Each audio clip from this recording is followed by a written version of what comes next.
Where is the shame? Where is the shame, guys? Where is the shame? This is it. This is exactly what happens when you have a bunch of nobodies at the helm of a serious institution, or one deemed to be serious. Perhaps for the Glazers, it never was. It's just something they have and they know automatically, regardless who is managing, the money will come, so they will make their money. They don't care. How on earth, guys, tell me, how am I going to tell my grandchildren? How will I say it? The kids of my children, my grandchildren, that the boss of Manchester United, my Manchester United, the biggest football club in the world, that our manager in 2025 got his money, his own hard earned money, and paid for a section of his backroom staff, his coaches and physios, to go and attend the final of the Europa League, the biggest football match for Manchester United this season, that the coach had to pay for some of his backroom staff to attend it. His first European final, his first chance at a major trophy. Guys, how do I explain that? But then I remember, it was the Glazers and their bunch of nobodies in charge who sank us so deep that now Man United is spoken about in stories linking us to all dubious adages that how the mighty fall. So when you mention that adage, that saying, that statement, you have to link with Man United. That a coach is now paying for backroom staff, that there is no meals for staff. That's where we are. What more is coming? They told us a lot more was coming from Ineos. We don't even know what to expect at this point. We don't know. I just cannot get it. Guys, poverty is bad. It's too bad to be broke. United is broke right now. That's why they're doing all this to try and put things together and bring in the money. And you won't blame Ineos. It's not their fault. It is the fault of the people who were there before them, incompetent as the word. And even when many of them have been sacked, we can't move on. Again, I don't want to go into that whole talk of Sheikh Jassim. I'm almost being pushed to that. But again, I will be faulting the wrong person. This is not Sajim Ratcliffe's problem. He's just finding solutions. The problem is the Glazers. Listen, avoid poverty. Don't accept poverty near you. And that's why I'm telling you, if you can see me, if you can hear my voice, if you are, wherever you are, whatever you're doing, pause for a second and just think within yourself. If you do not know how in this day and age the internet pays, how you can make money for yourself, you can call it extra money, you can call it passive income, that's up to you. It's serious money, because for me, it's my main income.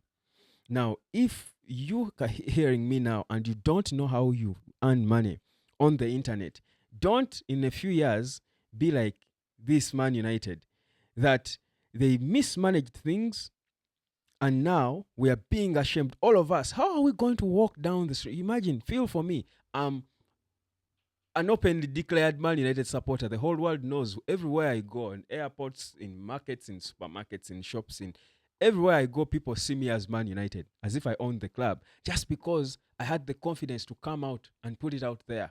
In this time, this very difficult time, really. Guys, by the way, it's not easy. It's not easy being me. I'll tell you, it's not easy being me, because imagine how I face these Arsenal chaps. Now, how am I going to stand, walk out of my house, and move around? People say I walk with a bounce, move around with my bounce, supporting Man United, a club that has their coach paying for his staff to attend a final. I even can't breathe saying this. I feel I'm losing my breath. It sounds so heavy to say it. Is this where we are? Is this what Ruben Amorim signed up for? Is this how bad it is? What more is coming, fam? What more is coming? At some point, we are going to walk like this and talk to people like this. Yeah, so my name is Webb. Okay, I'll change my name. My name is Webby. No, Webby doesn't sound nice. Sounds fake as if. My name is Webster.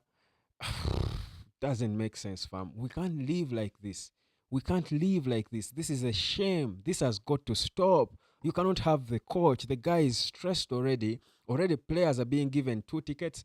Understandable. 2 tickets for the players. Not this whole nonsense extravagance of having a whole clans of staff and families and everyone.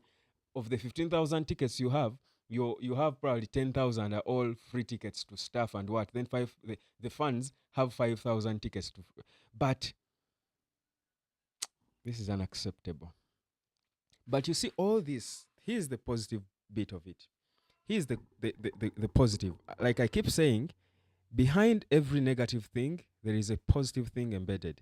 Here's the positive bit about this, that usually when you're going to enjoy, when something good is about to happen, a lot of bad could happen around you. Have you noticed that usually when something, usually not all the time, I just said usually, and it's not the ideal. You want something good to happen after something good. That's the ideal. But even the Lord Jesus Christ, when he was leaving, he did not promise everything to go nice for us because you believers and that. No, the hard times have always got to come. Even Jesus Christ faced the hard times. Even Prophet Muhammad, peace be upon him, faced the hard times. So the hard times will always be there. You just have to have the faith and endurance to go through them and know they will come to an end. So this will come to an end for Man United. Most of the people I teach, because I advertise on my platform, so most of the people I teach are Man United supporters. A few are Chelsea, Arsenal, but most of you who hear me are Man United supporters. And people say I keep talking positivity even when there is no hope at all, there is no reason to be positive. I'll tell you, the positive out of this humiliation we are suffering now is that maybe there is joy at the end, light at the end of the tunnel. There is joy at the end of it, that we are suffering now, being humiliated so that we shine and we rub it in the faces of them Arsenal supporters who are hoping we're beaten by Tottenham. Can you imagine that Arsenal supporters could be supporting Tottenham to win the Europa League? But anyway, Arsenal aside, the other thing is this humiliation is going to psych these players up even more for the final. And trust you me, Tottenham will ask for water. This humiliation should be should stir that anger in these players. Amorim should pass it on. And guys, guys, I'm paying my money for my backroom staff, for my physios, for these people you're seeing. I paid for them. Some of these people have paid their own money to be in this final. You can't go there on the pitch and be just walking around, lazing around, and just smiling and laughing. This is war. This is war. So on the psychological beat, I actually love what's happening. I love what's happening ahead of this final, most important game of the season. Just let us hear more. Let more come. Let them do more things to just psych the players up so that by the time they walk onto that pitch in Bilbao, they are just mad. They just get off the blocks with that anger, desire, but controlled, of course, because if you have too much of it, you will be beaten at your own game. So let that anger be the fuel for this team to go out there and take Tottenham to footballing school.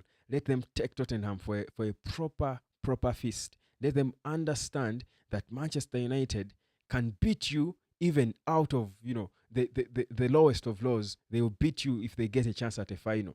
That's what we do. We don't mess with clubs on finals. A worse Man United team with a worse coach. With a worse coach, I said it.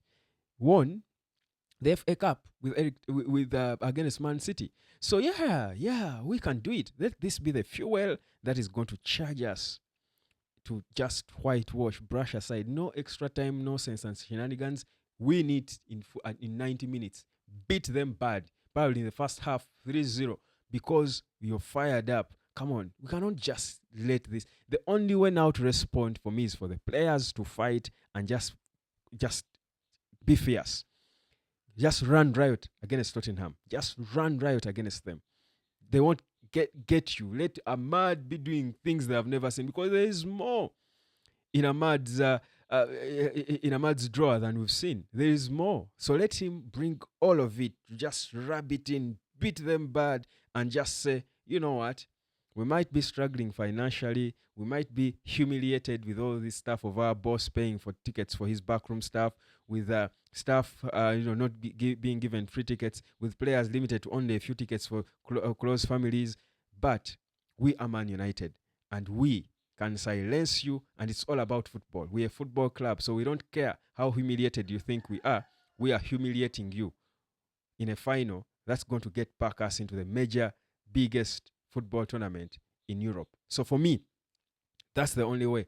I think all this will make sense. It will vindicate everything Ineos is doing if we just brush aside, not just win or peep, we brush aside Tottenham in that final. Because what is this, man?